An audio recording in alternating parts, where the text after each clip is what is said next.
ইয়াসিন ওয়াল কুরআনিল হাকীম ইন্নাকা লামিনাল মুরসালিন।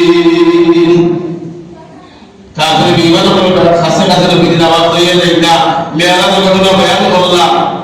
আবু বকর সিদ্দিক রাদিয়াল্লাহু তাআলা সাথে সাথে বিশ্বাস করে নিলেন, নবীর সাথে তুফা দিলেন না। আবু বকর নাম আরহামু উম্মতি বি উম্মতি আবু বকর রাদিয়াল্লাহু তাআলা আনহু। নবীর সাহাবা কিরামের মধ্যে নরম অন্তরওয়ালা অন্তর বিশিষ্ট সাহাবী আবু বকর রাদিয়াল্লাহু তাআলা যখন নবীর মেরাজের বয়ান শুনলা সাথে সাথে বইলা সাদাক্তা ইয়া রাসূলুল্লাহ, ওগো আল্লাহর নবী আপনি সঠিক বলেছেন। এই জন্য এরা এই সমস্ত মানুষের জান্নাতি মানুষের নাম মুখস্থ হইল সব। নবীজির সাহাবায়ে কেরাম নবীজির বয়ান শোনার মানুষ হইছে, জীবন বিষয়, সন্তান বিষয়, সব কিছু বিষয়, তবু নবীজির খাস থেকে দূরে সরে যাই।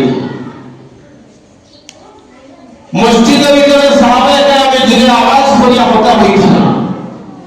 এই আয়াত নাযিল হইল, লা তারফাউ আসওয়াতাকুম ফাওকা সাওতিন নবী।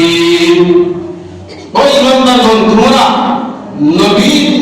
নবীজির আওয়াজের উপরে তোমরা আওয়াজ উচ্চ করিও না।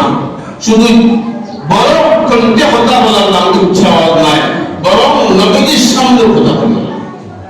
সাহাবায়ে কেরাম নবীজির সামনে কথা হইত না, যে নবীজি বেজার হওয়ার আগে আল্লাহ নারা দিয়েছি, লা তারফাউ আসওয়াতাকুম। আমরা দাদার আলামতের না কিরকম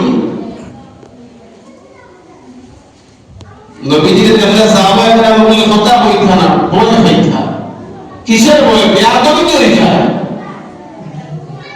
আল্লাহ তাআলার পক্ষ থেকে মনোনীত একজন নবী রাসূল, আল্লাহর নির্দেশ, কোরআন মজিদ আয়াত, উচ্চ আওয়াজে কথা হইতাম না।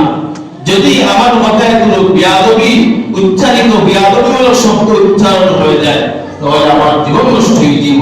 যার জন্য সাহাবায়ে কেরাম বলে বাইরে এলাকা থেকে যদি লাইন মানুষ হইয়া নবীজির কোনো প্রশ্ন অর্থাৎ নীরবে সাহাবায়ে কেরাম বলে জবাব শুনতা, যে ওই প্রশ্নটা আমরা দরকার ছিল, আল্লাহর পক্ষ থেকে আল্লাহ এখন ফাটাই দিয়েছেন, আমরা জানি নিলাম, শুনে নিলাম, বুঝে নিলাম।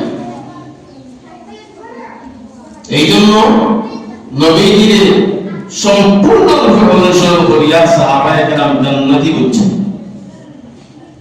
জান্নাতি হচ্ছেন তাদের ব্যাপারে আল্লাহ আয়াত নাযিল করেছেন, রাদিয়াল্লাহু আনহুম ওয়া রাদু আনহু। আল্লাহ তাআলা দুনিয়ার কোন মানুষ গোষ্ঠীর বলে এইভাবে হইছেন না যে আমি তার উপরে সন্তুষ্ট, তারাও আমার উপরে সন্তুষ্ট, বরং আল্লাহ বলেন আমার সাহাবায়ে কেরাম আমার উপরে সন্তুষ্ট, আমি রব্বে করিম তাদের উপরে